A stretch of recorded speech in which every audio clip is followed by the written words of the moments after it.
I'm Mark. And I'm Jerry. And we are the Military Collectible Shop. Come on in.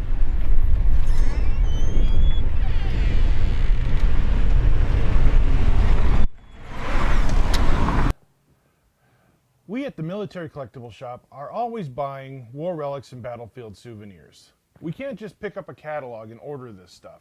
So it's up to you, our customers, and our clients to provide us with the stock that we see. Many times we get asked, how do we actually buy this stuff? So I want to kind of go through the process with you so you have a better understanding of how Mark and I do business.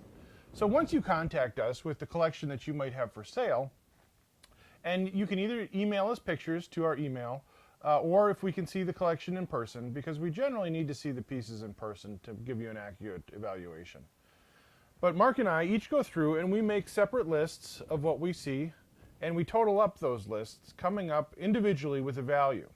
We then compare our values and decide if there's any discrepancies, where those might fall.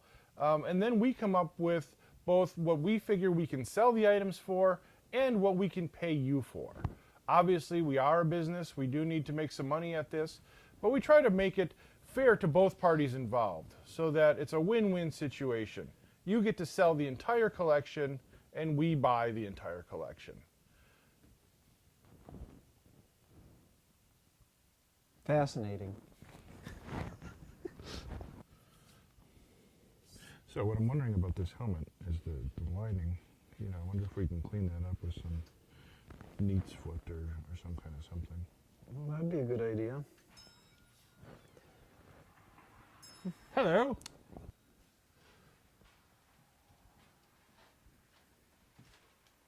Hi. Morning, guys. How's it going? Good. How are you? Good. So we're cleaning out my grandpa's house, and we came across an interesting looking helmet. I couldn't find out much about it. I was hoping you guys could tell me more about it. Sure. Wow. Wow. I haven't seen one of these before.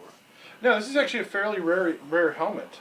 This is actually a Russian helmet from World War I. This is what would be the model 1916 Russian helmet.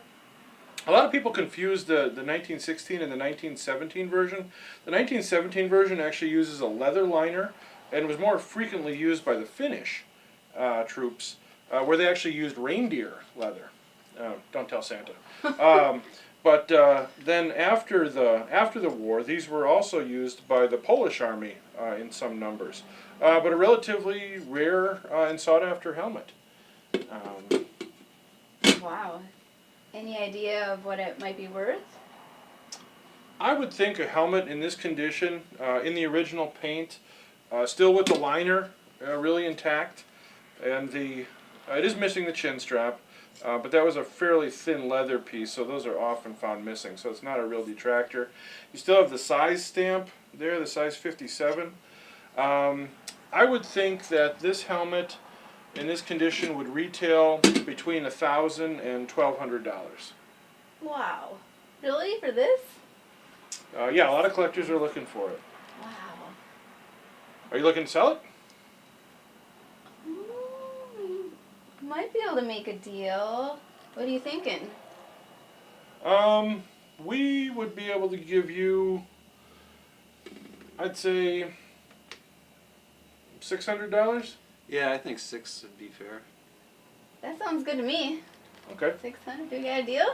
All right. We got a deal. Yay! Do you accept cash? Yay. Of course. Yes. Cha-ching. Excellent.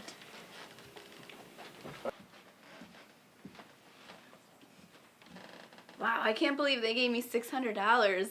We were just going to throw that out.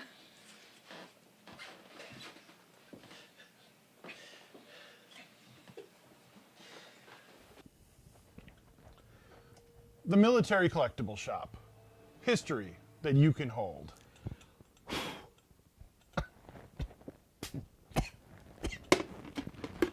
I'll be so glad when mail call time comes around. All right, it's that time again for Military Collectible Shop Mail Call, where we answer your questions. So, Mark, who's our first letter from? Well, I have a letter here from Mike from Franklin, Wisconsin. Hi, Mike. He asks, how can I tell the difference between a World War II U.S. helmet and one that's post-World War II? Ah, an excellent question, Mike. This one comes up a lot.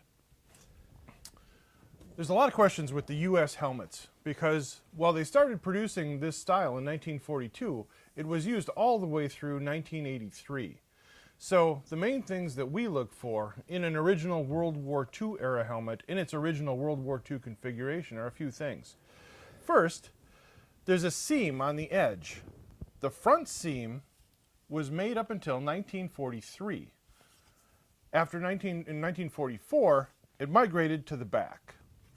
Also, these helmets have what's known as a cork finish, where if you look very closely at them, you'll see it's a series of irregular bumps versus the sand or silica finish that they used on later helmets.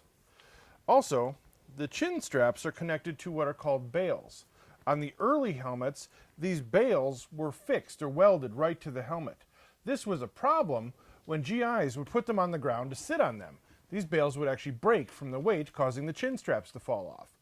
So the government modified them by putting them into little swivels, thereby giving us what we call the swivel bail or swivel loop configuration for the chin straps, which allowed the pressure to move out if they were going to be sat upon. Also, the chin straps on the early helmets are sewn, and the... Okay, well, that's about all I got on that right now. So thanks, Mike. Hope that helps. Do we have another question?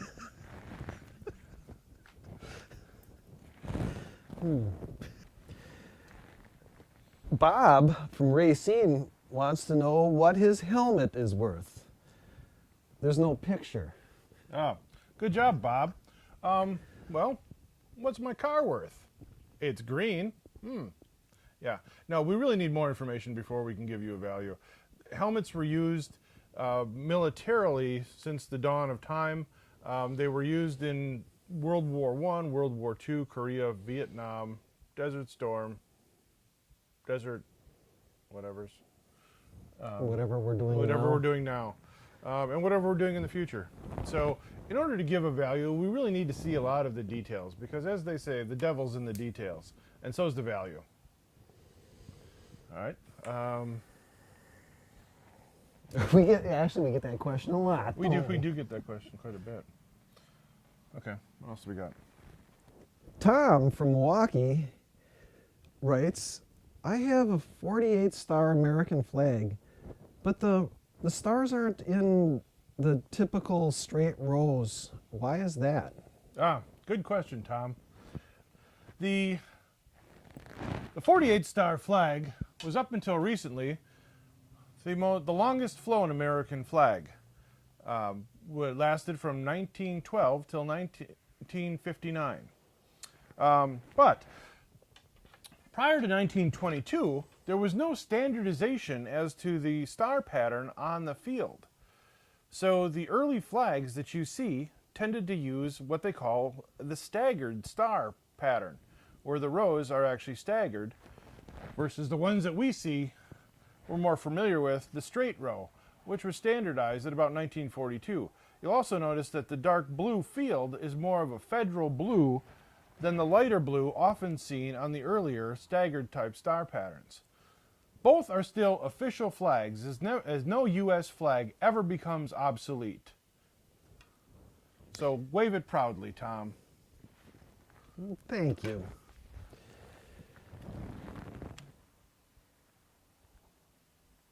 Why did you buy an iron? The guy said it was military. Ah, you know, I was at the emergency room the other day, and there was a lady in there, and she had both ears bandaged. And I said, oh my God, what happened to you? And she said, what? And I said, oh my God, what happened to you? And she says, oh, I was ironing, and the phone rang. And I'm like, oh my God, that's horrible. And I said, well, that explains the one ear. I said, but what happened to the other? She said they called back.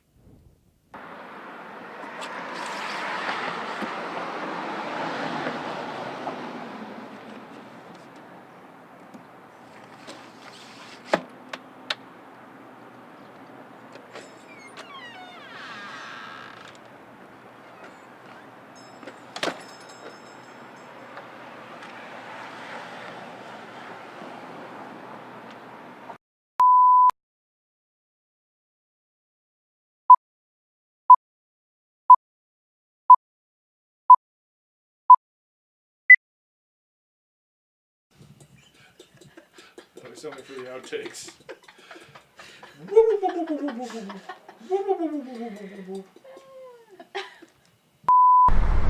I'm Mark, And I'm Jerry. and we are the Military Collectible Shop. Come on in. One more time now. About the hillbilly? About the hillbilly. Okay. I'm Mark, And I'm Jerry. and we are the Military Collectible Shop. That's pretty good. Yeah, excellent.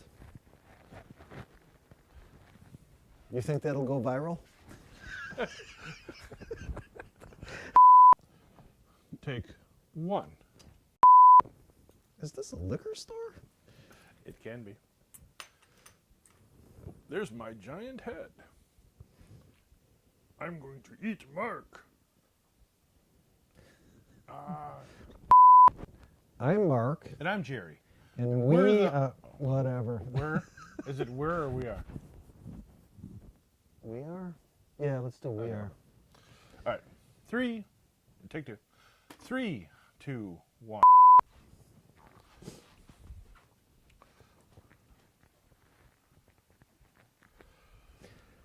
All right. Mail call. Take, I don't know, something. Hold, please, while we work on talent. How are you pressing record? Is there a button back there? Or Yep. it's just... All right. Hi. Can we help you? Good morning. Oh, wait. Can we do that again? Sure. Try not to go to your left. You might have been out of frame. Oh, All right. all right. 1. 2. The Military Collectible Shop. History that you can hold.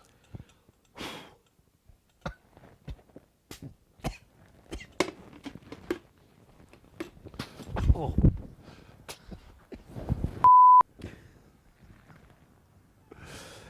This is the part we're going to be editing out. Right. All right. Okay.